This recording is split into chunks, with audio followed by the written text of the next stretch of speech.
Yes, we're doing our best. We're doing our best. We are. Is America doing its best? Be best. Be best. There's a lot of online bullying, on the White House lawn bullying going on. Mm-hmm. I don't think anyone's being there. Did Melania even have anything to say about that? I don't think so. The temperature feels very, is it charged, or is it just like, are we just exhausted and tired of all of the shenanigans? I think it's a combination between like Race Car in the Red from Pulp Fiction, where some things are ready to pop, but then good things keep happening, like the opening of the Obama Presidential Library, the Knicks winning. Like, so there's these good things that are happening that are like, releasing a little bit of the pressure, but at the same time, everyone's like, say one more racist thing, UFC guy. Exactly. Well, and it's also, I was talking to a friend, where do we draw the line on, like, yeah, they're racist, they're going to say racist shit, like, let's talk about it, acknowledge it, and then let's move on to like the thing that we need to do to focus on, to be productive, to like help change lives, to help, rather than like have a million news cycles just spiraling on, like, newsflash, a racist said something racist. Well, and that's exactly it. Like, we only have so many resources to go around, unless we're going to delegate people to, like, okay, you're going to be the racist police, and you're going to police that sort of thing. And then everybody else, not the racist police, the police policing the racist is the racist police. You know what I mean? Well, yeah. But I mean, to your point, we would spend 95% of our time addressing the chaos that they create. I actually created a dashboard for myself to be able to, I vibe coded. Do you know what vibe coding is? What? No, tell me, what is vibe coding? So I didn't know what vibe coding was until maybe 3 months ago. Vibe coding is basically, you just put a prompt into a app, like a GPT type of app, and you can say, I want to build X thing, and then it builds it. So if you've ever wanted to create an app, and before you had to rely on, I don't know, finding a software developer and paying thousands of dollars, now you can just have an idea. And let me tell you, I have a lot of ideas, Lauren. And one of these ideas, I love your idea. Thank you. One of these ideas was making an app that would triage the news so that my brain would not get distracted by the things that are obviously, like, they're important, but they're not things that are actionable. And so I vibe coded over the course of several months. It's live, actually. I just haven't told anybody about it. Can other people access this? Yes, it's on. But the thing is, it doesn't work perfectly yet. And I don't want somebody to be like, this should be in the distraction category, this should be in the blah, blah, blah category. And I'm like, I'm doing this for free. As a matter of fact, I'm paying money for all the different hosting and the app and etc. And so I don't want to get in an online fight with somebody over this tool. But there will be everywhere. Like, for real though. Like, sometimes I look at people's comments on other content creators' posts, and I'm like, do they understand that this isn't like a lucrative, everybody making money business sort of thing. Like, a lot of this, we're doing it because we're passionate about it. And anyway, we don't have a ton of energy. And so if we spend all our energy talking about the racist UFC fighter, we're not going to have the energy, like you said, to actually solve the problems, which is the problem. It's the problem. Exactly. Well, and they've been doing this since day one, just this flood the zone strategy with headlines and policies. And I find myself kind of paralyzed at the moment with my content, because I don't want to be cycling on like breaking news and like, this is the latest outrage. Like, I don't think that that's healthy for any of us. And I don't think it's healthy for our democracy to try to, if we need to get to the other side of this moment, then if all we're doing is in this rage cycle, we're not ever going to actually be doing the work that needs to be done. And we're just going to be like keying ourselves up and I don't want to post rage bait. So I'm sitting in this weird content moment of like, how can I be reflective on the things that are happening and mark that feeling, that experience, and also like we need to acknowledge the shitty things that are happening, but also how can we, what are our action steps? What are we actually doing? And is it a perspective shift, or is it a, like, instead of just, hey, here's this thing, I want everybody screaming about it all the time, because we're going to lose our voices if all we're doing is just screaming into the ether of, and they don't care. Like, it's not, we're not making, the more that we yell about the misogynistic, racist bullshit that they do, they think it's funny. Like, they don't. Well, because they know at the end of the day, it means we're not fighting them if we're just talking about them. Like, talking about them and Yes. complaining about what they're doing isn't actually stopping them, and it's not winning people over to our side, because if you haven't figured out Yeah. that they're racist by now, you're either Right. don't care or you're never going to figure it out. And it's kind of like when you go to the doctor and you have a list of symptoms, and then they diagnose what you have, and then you spend the rest of forever either doing rehab or taking the medication that you need to take, or you continue to do diagnostics maybe to figure it out. I think we've diagnosed America. We have enough thought pieces, think pieces Yeah. on what's wrong with America. We may disagree on what's wrong and what needs to be fixed, but I think in general we have a fairly good diagnosis. So talking about, like, even just before the show, we were like, are we going to talk about the racist cop who shot the kid in Mississippi? And I was like, nah, I don't want to talk about it, because it's another, it's just us listing symptoms. Like, we know why policing was created. We know why it continues the way it continues. So are we going to keep talking about it, or are we going to fix the issue? Right. Precisely. And so we've diagnosed on Juneteenth weekend that America. Happy Juneteenth. Happy Juneteenth. And I don't even know if it's happy Juneteenth. No, because it's not. It's because what we're celebrating is more of an acknowledgement rather than to me, it feels like I am acknowledging by observing it in a way, like I'm not like going to a cookout. I'm not like hosting a, like I say observing. You're invited to the cookout, Lauren. You can't host it. You can't. Again, you're right on. You're spot on. You can't have a cookout this weekend, but you can come to it. No. Yes. And I will not bring mac and cheese. I will bring napkins. I will bring the pillow cup.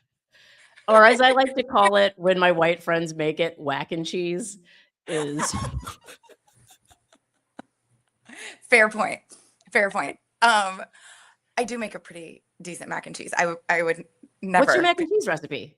Go. I love to put like a Gruyere in it, like a cheddar Gruyere. Not just a Gruyere, the mac and cheese. Continue with your gourmet mac and cheese recipe. I mean, it's mostly just a bunch of different types of cheddar cheese, and then I throw the Gruyere in. Oh, and like a Gouda is good in the mix. Just like layer the cheeses, and it's never the same. It's always like, what cheese do I have in the fridge? Because if you know this about me, I love that we have hard pivoted. We have gone from like, but if we were neighbors and you just popped over one day out of nowhere, like, hey, like I'm just in the backyard, like strolling over, like knock on your back door, I would be able to have a cheese board and charcuterie ready to go within minutes. Like, well, since I know, and this is probably why your son loves charcuterie boards, but have you, and I'm hoping Josh knows this clip and is finding it and queuing it up so that we can have it, but have you seen the Boondocks episode, the clip about how white people love cheese? This sounds so perfect for me. I really if Josh can find it while we're talking, and we pull it later, but there is a great Boondocks clip, and we could end on that. I could never be lactose intolerant. I would find a way to the other side. I would. It would not work for me. Well, That so you're not you couldn't do vegan. You couldn't do the vegan thing. Like no vegan no, cheese. I could.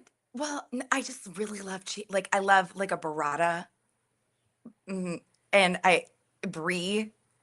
Like I'm I sitting here just. acting like I don't love cheese. Like I Mm-mm, love cheese. In my kitchen right now, I have, I think, blue cheese, cheddar mhm. cheese, a four cheese thing. I love cheese. I mean, I love a charcuterie board. I'm in Portugal. I lived in Argentina. Like life is fair. all about like having like a little picada. Um, Every that could be every meal for me. Like I don't need to like sit down and have like a whole thing. I could just nibble and snack. this is a Um, cheese show now. I should yeah, actually it's not have the change the camera title. set up in my kitchen so that we should just do a kitchen show. I don't hate it. Well, and our little pivot into cheese was in the way that I'm observing today and whatever I post Oh in yes, terms, Juneteenth.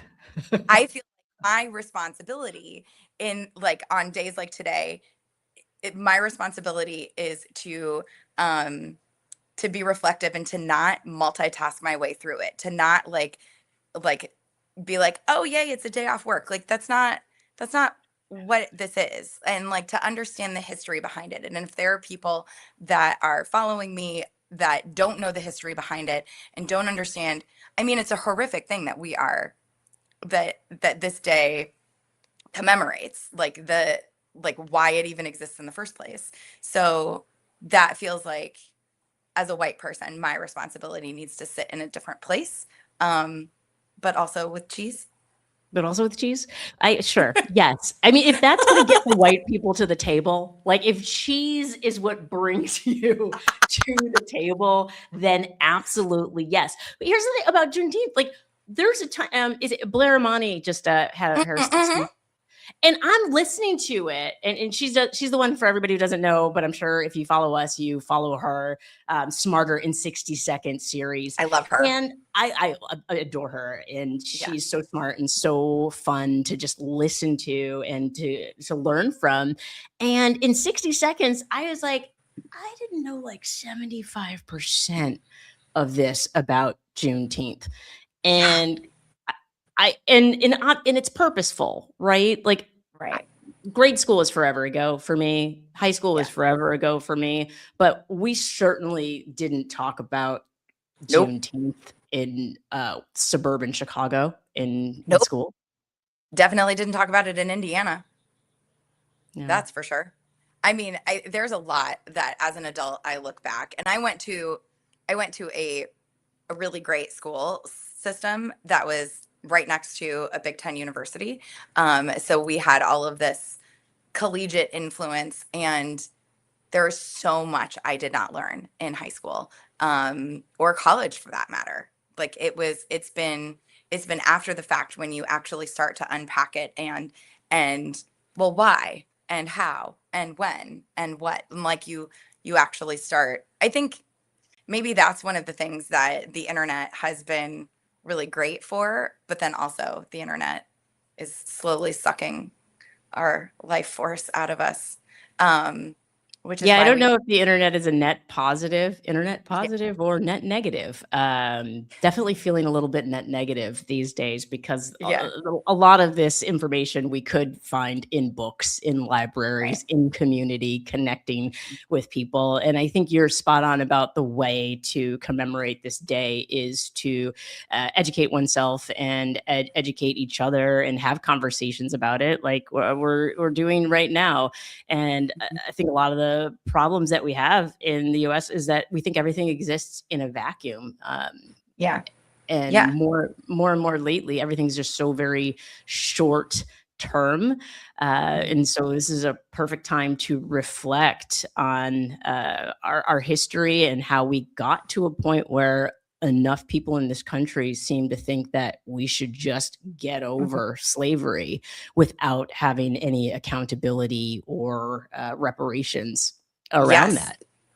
Absolutely. Well, I mean, I love therapy. And one of the things that my therapist has talked to me about with my kids is if something happens and maybe I'm like too quick to yell at something, or like I mess up, I make some decision that I'm not proud of as a parent, or I wish I would have done that differently. There's more power in the repair after the fact than had I gotten it right in the first place. So that's with parenting specifically, because it gives you that opportunity to work through it. But in our case, as a nation, we need that repair. We need that recognition of the things that were done wrong, and how are we going to fix it moving forward, and what are the ways. And I think that there are just so many layers to that, and we never properly as a country dealt with this. And so now here it is again, even more, I don't know, not more nefarious, but it's creeping in. In our lifetimes, we haven't seen quite at this level, at least. I don't know. Maybe Well, I was say, I mean, my mom grew up in the 50s. And so in her lifetime, which then feels like it bleeds over into my lifetime, because, you know, we were born in the 70s. And I look at some of the laws that were on the books and some of the things that were happening in the South, but also in northern cities just before I was born. And it's like, oh, my God, like this is like we're still in the thick of it in America, 250 years, but just a baby country. In like a toddler country. And if we don't reflect on what I keep saying reflect because I'm trying to transition. I know, right? It's very reflecting pool. I'm like, we're gonna talk about this. We also have to hit the cheese, because we got the cheese, because we got the cheese clip. But we need to, I think it's like there's the reflection, and then there's charcuterie, and then there's also, I feel like, general healing that we need to do, but we can't do that healing until we've acknowledged and recognized what we're healing from and the harm that we've caused. I like this framework. This is the How America Heals framework. We sit together with cheese, then we educate and reflect, and then we heal. Is this how it's working, Lauren? Did you? I think so. Yeah. Also, I brought tarot cards. And I brought my sound bowl. So we're gonna walk everybody through the steps of healing. Should we talk about the reflecting pool? Yeah, sure.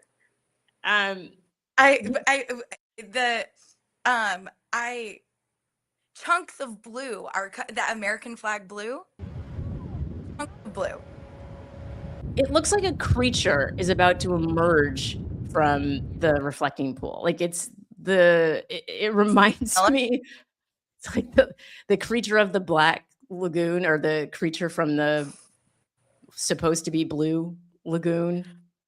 I saw somebody posted to Threads, Stephen Miller crawling out of the reflecting pool, but he looked like Smeagol Gollum. I think Smeagol is Gollum becomes Smeagol. Is that if I get my Lord of the Rings correctly? Like. Yeah, that's what he looked like, but it was Stephen Miller's face climbing out of the reflecting pool, like a little. Mm-hmm. I mean, it's so spot on. It is. I was talking about this last night on the breakdown, and I realized, they're treating it like a pool because they heard pool, and that stuck in their mind that it's like a pool, and so they think they can like treat it like a pool, meaning like. And it's not a pool. So they should change the name, because it's a perfect like microcosm. Yeah, there it is. That's the one. Yep. Yeah. Yep. There. Yep. Gross. Yeah. So gross. But there's it's such a good microcosm of this entire administration, and even, I mean, like, the way that they hyperfixate on like a small thing that is not in any way accurate to what it is that they're trying to accomplish, or what it is that, I mean, even I'm just thinking of like Four Seasons total landscaping. Like, they stopped at 4 seasons. They didn't continue to, like, what kind of 4 seasons is this? Like, what are we? Like, well, they can't go a level deeper. Like, it's very shallow. Like, everything they do is very shallow.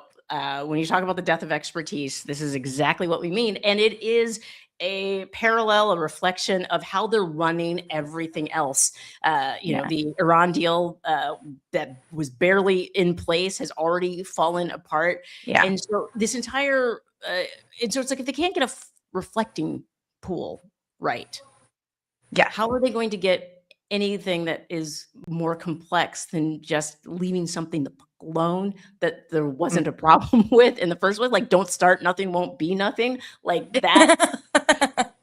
that's the problem with this. It's so frustrating because we're going to end up in a place where we have so many more problems, and then all of the mechanisms that we have to fix those problems have been completely dismantled. Like it's not, and part of my brain is like maybe some of that is better because we need to burn the whole system down to a certain degree of like controlled burn. Like you gotta, like, we can't burn everything. It can't be like a full wildfire, but we've got it. Some of it does need to go. Some of it is rooted um in racism, in harm, I mean, most of it, all of it.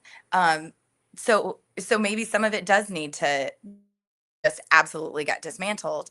And that's what's happening. But what are we going to build on the other side? And how are we going to make sure that this doesn't happen again? Like, as you were saying, like thinking about what your mother dealt with and like what was happening in her lifetime, and like what's going to happen in our children's lifetime, what's going to happen in our grandchildren's lifetime, like what are the things that they're going to have to navigate, even if we don't get to see that world that we're envisioning. Like, how can we build it for them, I guess, is my headspace. That's why I don't want to be like, hey, here are the things to get angry about, here's the rage bait, because that doesn't get. And I feel like this week was a week of what is your perspective going to be? What are you going to focus on? And, Michelle Obama said it best when she kept repeating the word choice in her speech, which I have serious FOMO because I know that we know so many people who were at the opening, who are going to be there today. And I'm like, as somebody from the Chicagoland area, I used to live in Woodlawn, which is only right there. I mean, it's literally right there. And so knowing that everybody is there right now, it's like, I'm so happy for them, but I also want to be there. But the choice, like this was a week of choosing what you can control and what you can focus on. And we have a choice to believe that, yes, our vote matters, or to walk away and say, you know what? I'm not even going to bother anymore, and I'm just going to disengage. And we have a choice whether we want to focus on the pockets of America where everything is going well.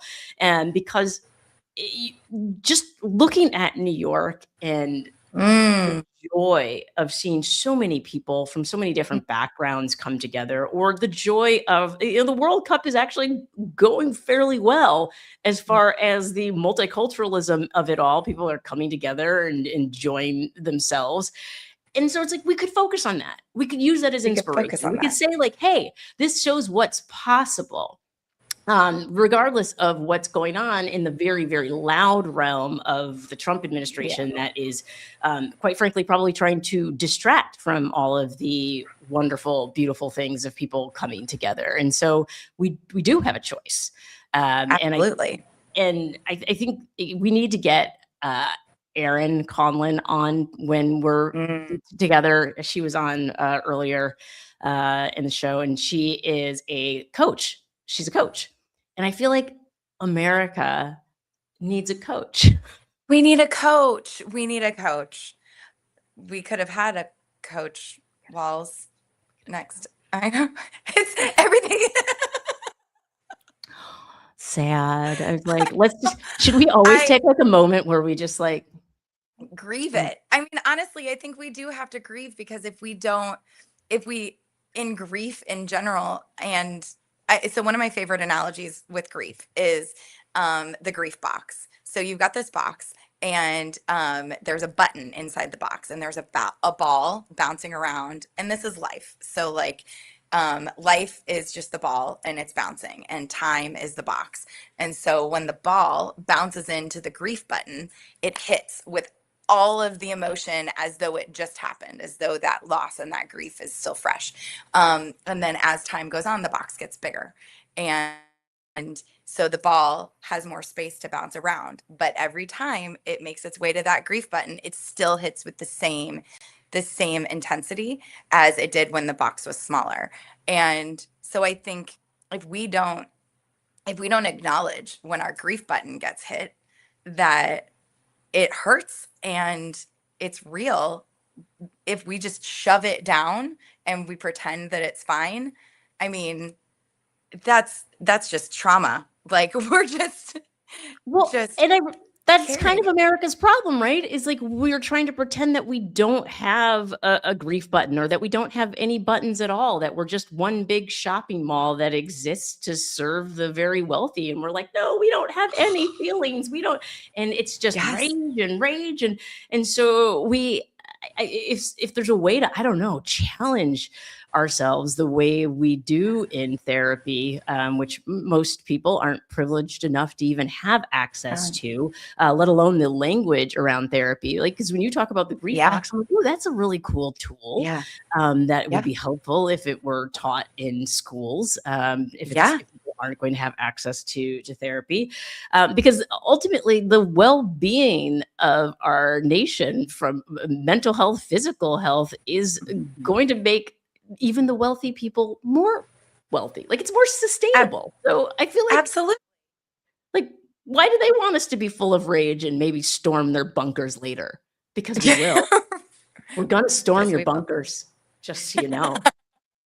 That's why we need cheese sound baths and I thought you meant we were going to show up with at their bunker with cheese. Like, we brought you some cheese, like trying to trick them to letting us into the bunker. this beautiful tapenade that goes with, like, if we pair it with the I know tapenade has olives in it, right? I hate tapenade. and you've like it with like a feta. That's really delicious. But pivot. This house that I'm in right now for the weekend with a group of people, somebody brought a mason jar of fermented dates and berries and like you put it, and it's kind of jammy, and you put it on top of some brie. It's really delicious. That does sound really tasty. I didn't even know that was a thing you could do. Like, I didn't know you could ferment those things. I guess you can ferment anything. Yeah, I had no clue. Yeah. We're learning things. We're on a healing journey, but also kind of a rage journey, a reflective journey.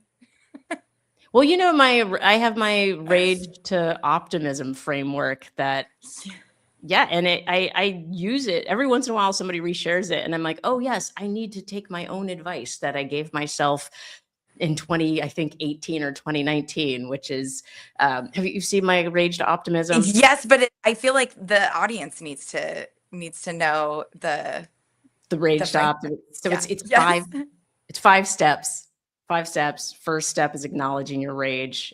Like, oh, I'm angry, and honoring it. And because to pretend that we shouldn't be angry in the system is ridiculous. Let's not gaslight ourselves. So it's like, yes, I'm angry. This is why I'm angry. Name that anger. And then you have to get the anger out through a aggressive activity. For me, it's boxing, but it could be sprinting. It could be screaming. It could be screaming while sprinting and boxing. But the point is to release that energy in an explosive way. It could be dancing, if you will. And then once you've allowed that to explode, then doing a meditative activity like journaling or actual meditating or just being in nature, just being quiet. And then when you are out of your kind of amygdala sort of hijack moment, you can think more clearly and say, okay, what steps can I take to make a change, to make a difference, whether it be in my life or in my community. And then from there, you write out that plan, and then you just follow the plan. And then it's like rinse and repeat. Every time something hijacks your amygdala, you just do the same thing. And that's why I have a 6-pack. Maya, I think between this and the grief box, we are the nation's therapist. There you have it, folks. We have named ourselves the Nation's Therapist. Yes, we have no qualifications except for experience, lived experience. And quite frankly, I think there's people right now with millions of followers on Instagram claiming to be therapists. And here we are saying we're not therapists, but we have sound bowls. We have sound bowls and six packs. Or well, you do. There's like a Lovely. thin layer of are we making you late for your sound bath? No, there's a sound bath happening at some point in, I think technically 6 minutes, but I don't know. Okay, well, you should go to your sound bath. But I want to, let's see what, these are oracle cards, not tarot cards. So wait, here, I'm just going to shuffle and like see what pops up. I'm just going to keep doing this. Perfect. This is the card that are those boobs? Is it the boob card? There's not boobs. Closed eyes. It says rest. Those look like boobs. Okay, I'm just saying. But okay, closed eyes. Rest your boobs. I love it. America, we got this. I mean, yes, because when you're laying, your boobs are, eyes closed, boobs resting. Yes. I used to have a group chat called Tits Forward. This is like tits down. Tits down. So what is the energy you're bringing in to the rest of the weekend? Like, how are you? I know we have a time difference, so you're already. I said I was going to start meditating more regularly again because I've been moving. You know this. I've been in the process of moving, and when my house is like just scattered in a mess, so is my brain. And so I'm going to be doing a lot of meditating this weekend. My family is in Lagos, which is, yes, it's the southern part of Portugal. And it's also where the slave trade started in 1444. So I think the fact that they're there on Juneteenth weekend is very interesting to me, compelling. Was that intentional to be there on Juneteenth? Or no, it's intentional in the sense that my mom had vacation time because of Juneteenth. And so then it was like, oh, go to Lagos. And I was like, oh, by the way, in 1444. So I'm going to be reflecting on that, meditating, hydrating, because it's hot as here. And have we acknowledged, I can't remember, did we throw any photos? I feel like we need to acknowledge the Obama Library opening before we, like, that is just joy. Speaking of joy and just dignity, anytime I start to feel like we don't got this, it's a hit of dopamine to see this beautiful family. And I'm at some point this weekend going to watch the speeches from the library opening, but I need to be in a place where it's okay to cry, like really, really cry. And I think that's part of that release in the, like, that we need the release of it. I personally like to, if I can find a rage room, if I can take a baseball bat to some electronic hard pivot. Yeah. Like, we release it and then we cry and then we hope and we joy and we reflect and then we move forward to figure out how we're gonna. So yeah, this weekend for me, it's gonna be some crying. There's gonna be some releasing. But I think I need a nervous system reset. My nervous system has been just on fire for a very long time.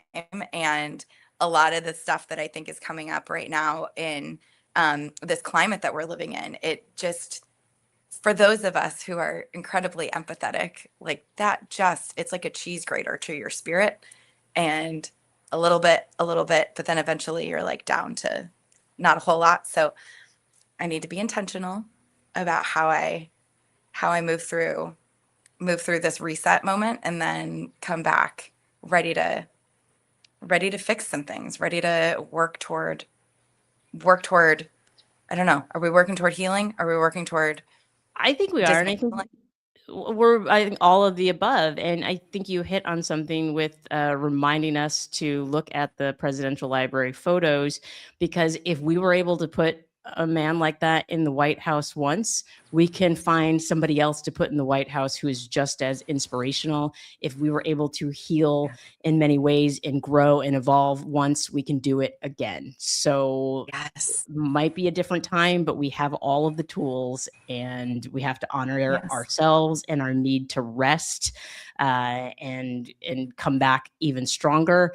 And the beauty of a system reset is it's like you, but version 2.0, 3.0. And so it's like you have all of the knowledge of the trauma, but also the knowledge that you recovered from the trauma. And so every time you do a spiritual reset, it's like it's almost like was it the Pokemon where they have like the evolutions?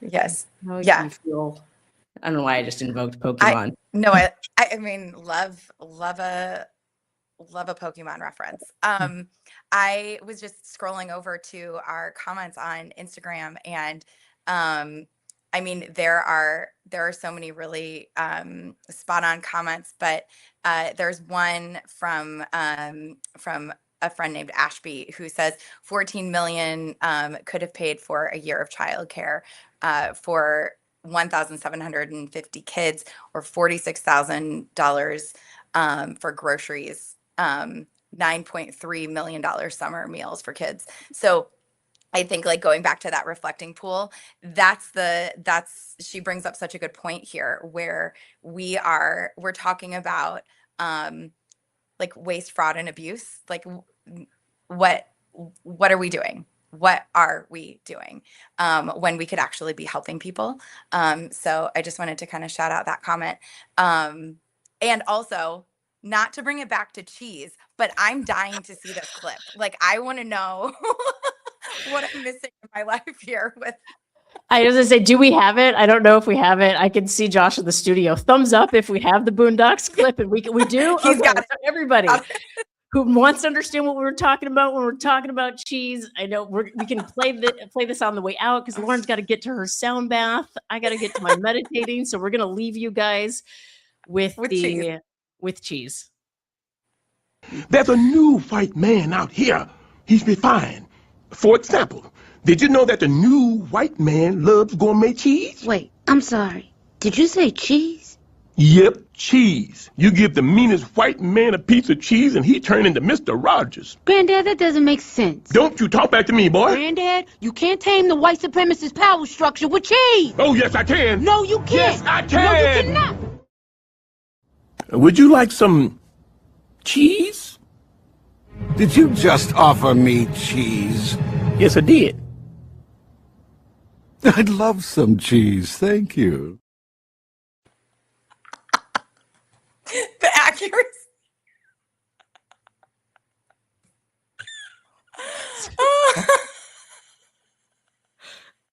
There you have it. So that's why. Now I'm gonna have to post some cheese pictures later. You can lead the Cheese Brigade. Lead the Cheese Brigade to your fellow whites. Help us heal the nation with cheese. I was talking to a friend, and she was like, "We need an MLM to help the white women, because white women love nothing more than an MLM." It's like the Avon Lady Mary Kay, but with cheese. Yes. Actually, I love this so much. Yeah. Okay. Yep. All right, we got a plan. Now. So, yeah, and you go meditate. And you've already done the boxing. You've already gotten. I already did the boxing, so now it's the meditating. Now it's time for the meditating. I will see you next week. Thank you for filling my spirit. Yeah. I love that we're always like, we're not going to talk about politics as much this time. We did a pretty good job this time. We barely talked about politics. We mostly talked about cheese. Yeah.